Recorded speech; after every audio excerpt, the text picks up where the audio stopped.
आज MDS university में एबीआरएसएम राजस्थान उच्च शिक्षा के तत्वावधान में राजस्थान की यूनिवर्सिटीज़ के टीचर्स के लिए एक दिन का सम्मेलन आयोजित किया था। इसमें प्रमुख रूप से एक तो एनईपी के क्रियान्वयन की बात है कि सुरवाणी कमेटी की रिपोर्ट्स लागी हो, सभी यूनिवर्सिटीज़ में एनईपी का क्रियान्वयन समग्र रूप से एक समान रूप से किया जाए।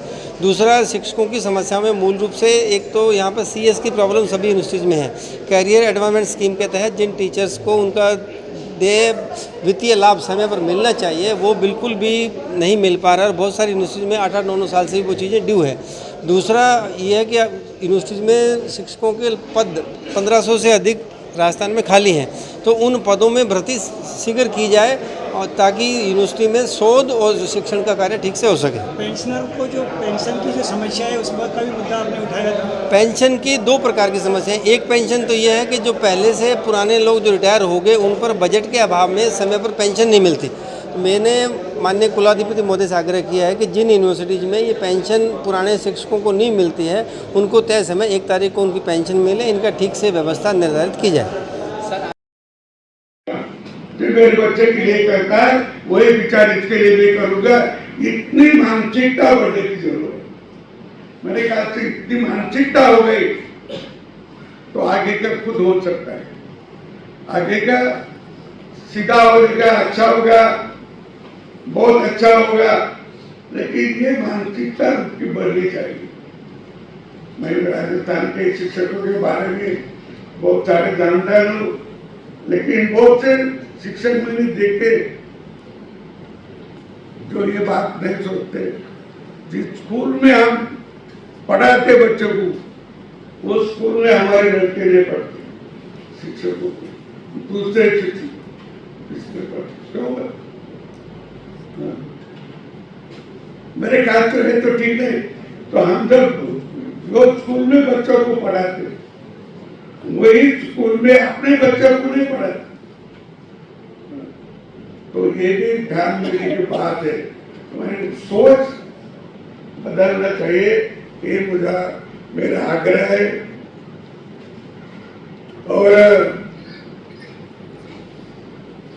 इसके बारे में भी मैं बात करता हूँ कि शिक्षक का कार्य केवल पाठ्य पुस्तकों से नहीं तो अनुसंधानों से भी करना चाहिए और अपने सभी स्कूल हो, कॉलेजेस हो या विश्वविद्यालय हो, वहाँ जो अपन अपने शिक्षक रहते हैं, प्राध्यापक रहते हैं, उसका एकत्रीकरण हो। जिस संस्था में शिक्षक होते हैं उसका भी एकत्रीकरण होना चाहिए। मेरा भी एक स्कूल चलाता था, मैं पंडित दीनदयाल उपाध्याय शिक्षण संस्था, मेरे वो ट्रस्ट है। मेरे परिवार में वो ट्रस्ट में मेरे परिवार का कोई आदमी नहीं, तो भी मैं 40 साल वो शिक्षा संस्था का अध्यक्ष से काम करता था। अभी एक स्कूल थी, अभी 10-12 स्कूल हो गए। अभी हमारे मैट्रिक की परीक्षा देने की 9 स्कूल है, उसमें से 6 स्कूल का 100% लगता है, 100%। मैं मेरे शिक्षकों को हर साल 3 दिन का एक शिविर देता हूँ। दो रात मुकाम करते और नया विचार करते, शिक्षा में वृद्धि कैसे हो, दूसरा कोई विषय नहीं रहता। शिक्षकों को, विद्यार्थियों को अधिक गुणवत्ता बढ़ाना चाहिए, उनका करियर अच्छा होना चाहिए, उसको नैतिक शिक्षण देना चाहिए, उसको चोरी चपाटे से दूर रखने के लिए बोलना चाहिए। ये सब बातें वो शिक्षकों को हम पढ़ाएं। जो जो इसमें काम करते हैं उनको भी बुलाते मार्गदर्शक को और ये बोलते हैं कि तुम नहीं करो, उसका परिणाम मुझे अच्छा लगा करके वो हमारा शिविर 3 दिन का आज भी चालू है, कई सालों से हम करते हैं। तो ये भी करने की जरूरत है। और ये जो किया आपने, तो मुझे लगता है कि शिक्षकों ने मान लिया कि नहीं, मुझे सब बच्चों को गुणवान बनाना है। बुद्धिमान बनाना है। कोठारी आयोग बना था, अभी अभी हमारे डॉक्टर विजय भास्कर जी राष्ट्रीय स्तर पर एक कमेटी भी बनाई थी। इतनी कमेटियां है, इतने आयोग है और इतने समितियां भी बनी है, लेकिन उसका प्रभाव मैंने जानता हूँ कि हमारे प्राथमिक विभाग के शिक्षकों को क्या इसकी कितनी मालूमात है कि ये कमेटी की जो रिपोर्ट होती है, वो आयोग की रिपोर्ट होती है, वो किसने पढ़ी या किसने उसका आत्म ज्ञान मालूम पड़ा, ये तो मैं नहीं जानता।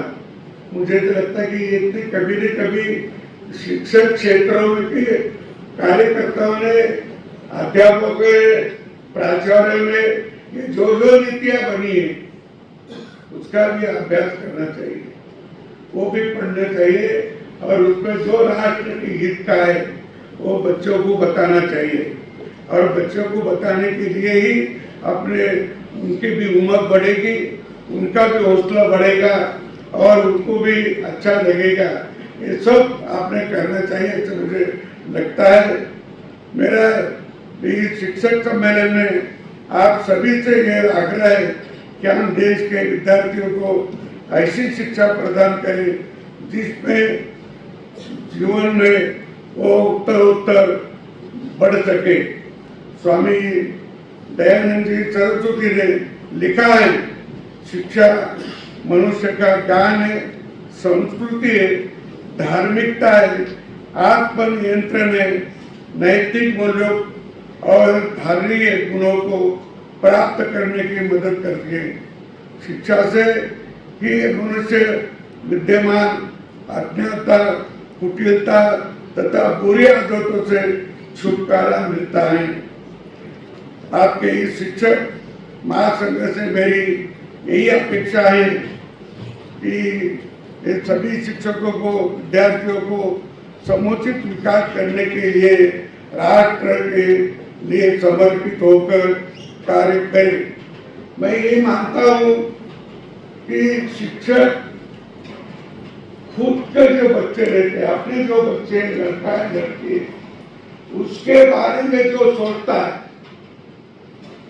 खुद के बच्चे के लिए जो शिक्षक सोचता है, विचार करता है, वो सोचना, वो विचार करना स्कूल के बच्चों के भी सोचना चाहिए। उसी आदत से, उसी प्राथमिकता से मेरे बच्चे का ये ज्ञान बढ़ना चाहिए, ये मैं कोशिश करूंगा। तो मेरे स्कूल के बच्चों को भी क्यों न करूं, इतना भी किया, इतनी उनकी मानसिकता बन गई शिक्षकों की कि मेरे बच्चे के लिए मैं जो सोचता हूँ तो स्कूल में आने वाले बच्चों को भी उतनी तरह मैं सोचूंगा। पढ़ने के लिए अपने को जानबूझकर कोशिश करना पड़ती है। पाठ्य पुस्तक का अपन पढ़ाते और पाठ्य पुस्तक के जो पाठ होते हैं वो पढ़ाते, लेकिन बाहर का कुछ ज्ञान नहीं, उससे तो उसका ज्ञान नहीं बढ़ेगा ज्यादा तौर तक। तुम जब तक बाहर के कुछ उदाहरण देंगे नहीं, कुछ और नए नए बात उनको कही नहीं जाएगी, तो उसका ज्ञान भी सीमित रहेगा।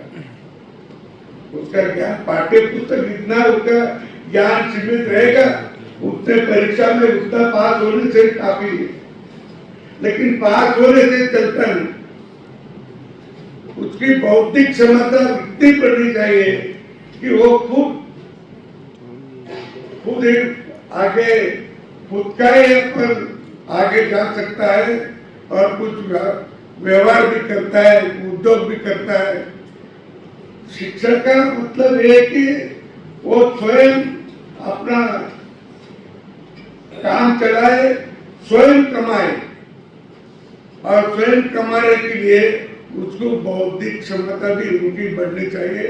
कोई अब उसको ऑफिसर बनाए, कोई वैज्ञानिक बनाना है, कोई और कोई अच्छा बनना है, तो बचपन से स्कूलों से ही उनका पाठ्य पुस्तक के बाहर का भी ज्ञान उनको मिलना चाहिए, ये मेरा सुझाव है। राष्ट्र प्रथम है, ये भाव हमें अपने विद्यार्थियों में निरंतर भरने की जरूरत है। गुरुजी गोलकर गुरुजी ने समाज की शिक्षा के जरिए सांस्कृतिक सुधारों की आवश्यकता प्रतिपादित की थी। मैं समझता हूँ हमें उनके विचारों के आलोक में शिक्षा का प्रसार करना चाहिए। नई शिक्षा नीति में इस बात पर विशेष जोर देना चाहिए, ये मुझे लगता है। अब से अपनी नई शिक्षा नीति से 2020 में बनी, 29 जुलाई में, इसके पहले भी बनी। इसके पहले 1968 में पहली शिक्षा नीति बनी थी। उसके बाद 1986 में एक शिक्षा नीति बनी थी और शिक्षा में सुधार के लिए आयोग भी बना था। उसके ही पहले वो आयोग या समिति 1948 में राधाकृष्णन जी के नेतृत्व में बनी थी। उसके बाद 1952 में भी मुदलियार का एक आयोग बना था। ये मानता हूं कि अभी अपनी जो नीति, शिक्षा की नीति में जो आना था वो अभी कभी आया नहीं। अपनी संस्कृति है, अपना अपन है, देव धर्म पर विश्वास रखते हैं, उनका अनुकरण भी करते हैं, उनको आदर से भी मानते हैं। राम को मानते हैं, श्री कृष्ण को मानते हैं, राजा छत्रपति शिवाजी महाराज को मानते हैं, हमारे राणा प्रताप जी को मानते हैं, हमारे अन्य नेतागण उनको भी मानते हैं, दयानंद जी हो या विवेकानंद जी हो, इनका भी आदर्श अपन मानते हैं। लेकिन उनका जो आचरण रहा, है वो अपने किताब में कहा है और कौन से क्लास में पढ़ाया जाता है। मेरे ख्याल से तो अभी मैं सुना नहीं कि कोई पाठ्य पुस्तक में उसका बहुत सारा वर्णन है और वो पढ़ाया जाता है। तो ऐसे जो आदर्श अपने होते हैं उनको तो मानते हैं पर उनका आचरण हम पढ़ा नहीं सकते स्कूल में। वास्तविकता प्राथमिक बाद उच्च प्राथमिक और इसमें भी ऐसे बच्चों को एक ज्ञान दिया तो उसके आयुष्य भर में ध्यान में रखेगा, वो आयु भर में उसका उपयोग होगा। और ये भी शिक्षा नीति में आना चाहिए, ऐसा मुझे लगता है। और राष्ट्रीय शैक्षणिक महासंघ के इस विश्वविद्यालय शिक्षक सम्मेलन में आप सभी से मैं उनके जीवन आदर्शों पर विचार करने का आग्रह करता हूँ। महर्षि दयानंद जी सरस्वती का संपूर्ण जीवन नैतिक शिक्षा के ही जुड़ा रहा है। उनकी शिक्षा मानवीय सद्गुणों का विकास करते हुए विद्यार्थियों के सर्वांगीण विकास को प्राथमिकता देते आ रही है। उन्होंने शिक्षक को और माता पिताओं को स्वयं अपने आचरण से आदर्श प्रस्तुत करने का आह्वान किया है। मेरा भी शिक्षक सम्मेलन में आप सभी से यह आग्रह है कि हम देश के विद्यार्थियों को ऐसी शिक्षा प्रदान करें जिससे जीवन में उत्तरोत्तर विकास हो, विद्यार्थियों की बौद्धिक क्षमता बढ़े।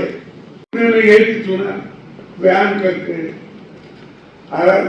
योगा करते, और छोटे बच्चे भी करने लगते।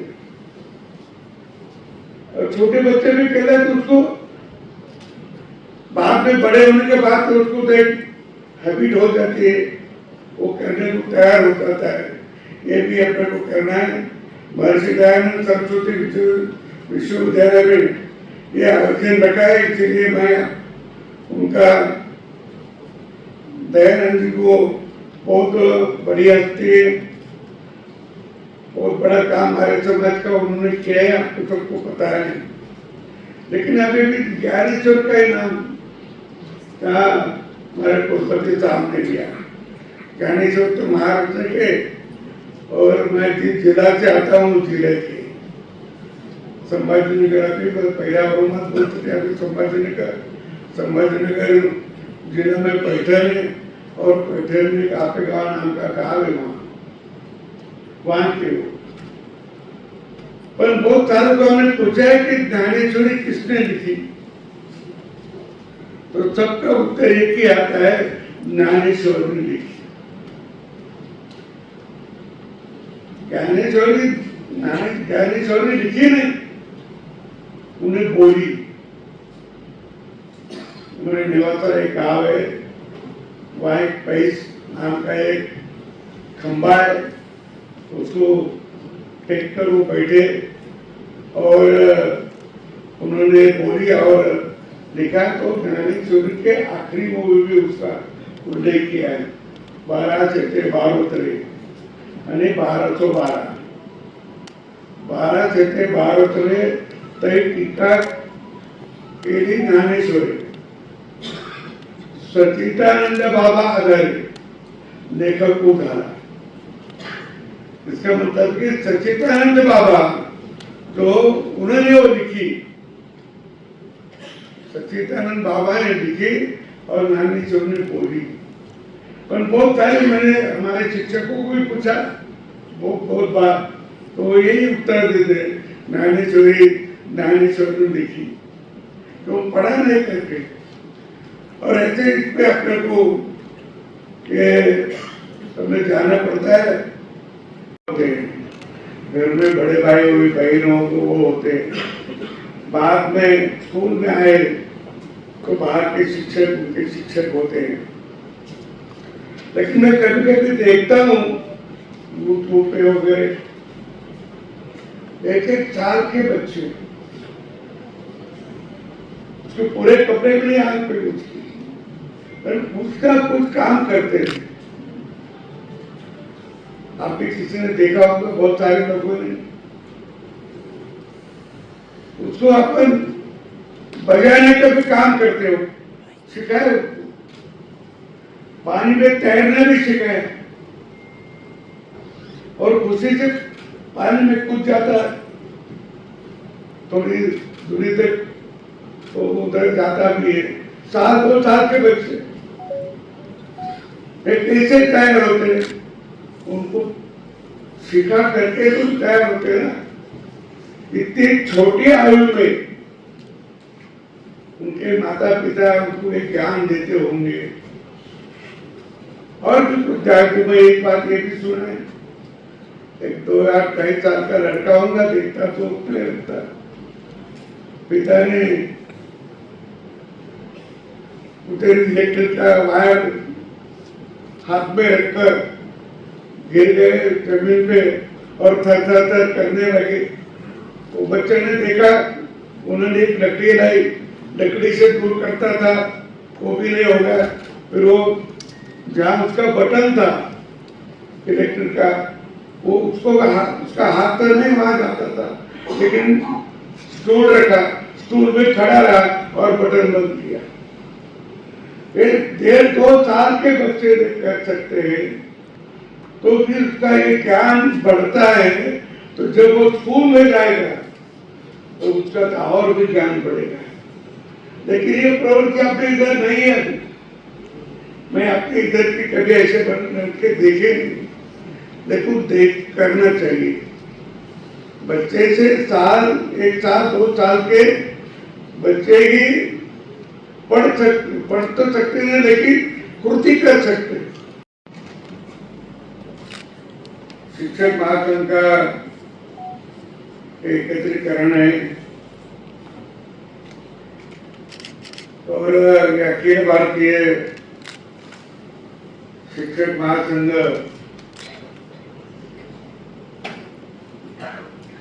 अन्य प्रांतों में भी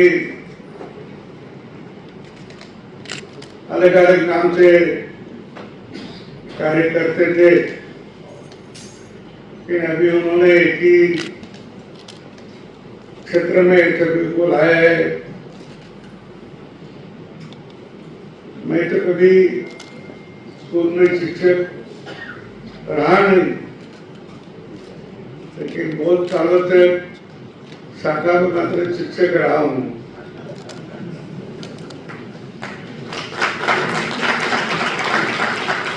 तो शिक्षकों की क्या जवाबदारी रहती तो मैं थोड़ी थोड़ी जानता भी हूँ। एक रशिया उनसे भी एक देश रशिया के देश में एक विश्वविद्यालय के बाहर एक बोर्ड लगा है। मैं सुना है कि किसी राष्ट्र को बिगड़ना है, उसको उद्ध्वस्त करना है, तो बॉम्ब की जरूरत नहीं, उसका शिक्षा उसको बिगड़ाओ, उसकी शिक्षा बिगड़ गई और तो राष्ट्र भी बिगड़ सकता है। और इसकी शिक्षा अच्छी रही, उसका राष्ट्र भी अच्छा रहता है।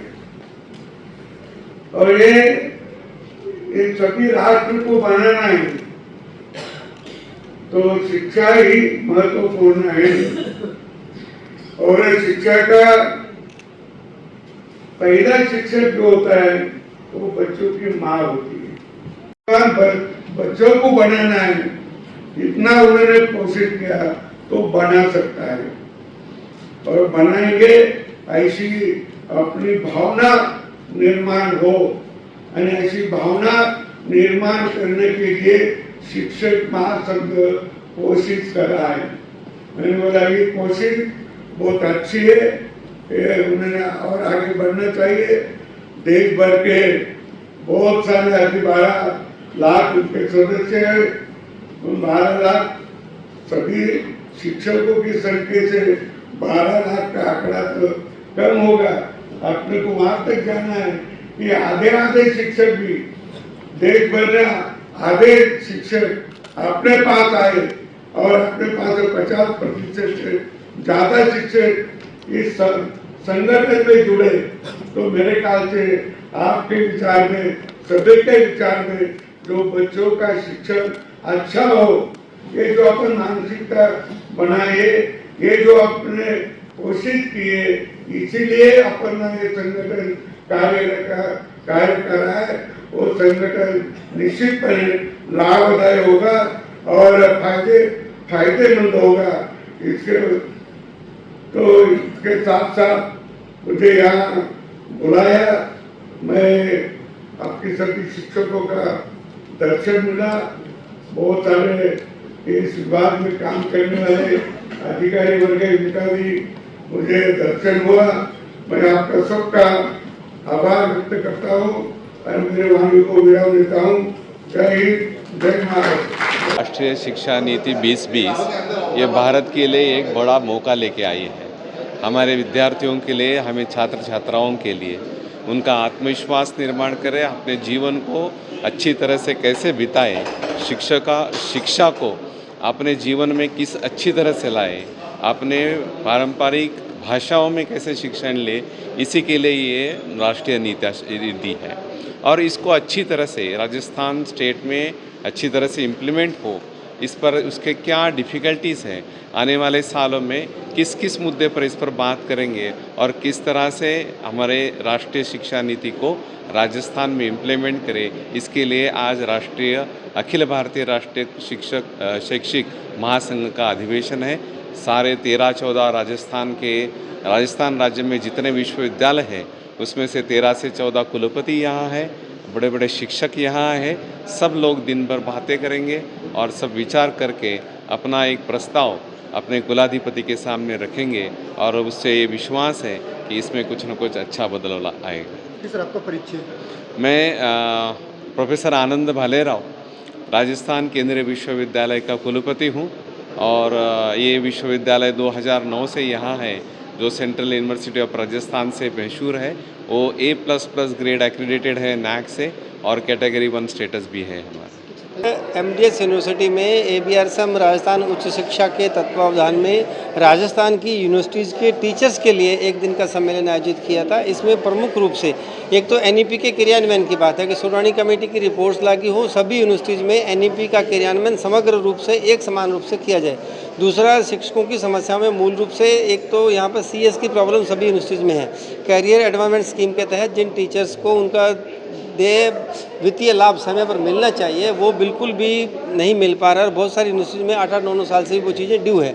दूसरा ये है कि यूनिवर्सिटीज़ में शिक्षकों के पद 1500 से अधिक राजस्थान में खाली हैं, तो उन पदों में भर्ती शीघ्र की जाए और ताकि यूनिवर्सिटी में शोध और शिक्षण का कार्य ठीक से हो सके। पेंशनर को जो पेंशन की जो समस्या है उस पर का भी मुद्दा आपने उठाया था? पेंशन की 2 प्रकार की समस्या है। एक पेंशन तो ये है कि जो पहले से पुराने लोग जो रिटायर हो गए उन पर बजट के अभाव में समय पर पेंशन नहीं मिलती। तो मैंने माननीय कुलाधिपति महोदय से आग्रह किया है कि जिन यूनिवर्सिटीज़ में ये पेंशन पुराने शिक्षकों को नहीं मिलती है उनको तय समय 1 तारीख को उनकी पेंशन मिले, इनका ठीक से व्यवस्था निर्धारित की जाए।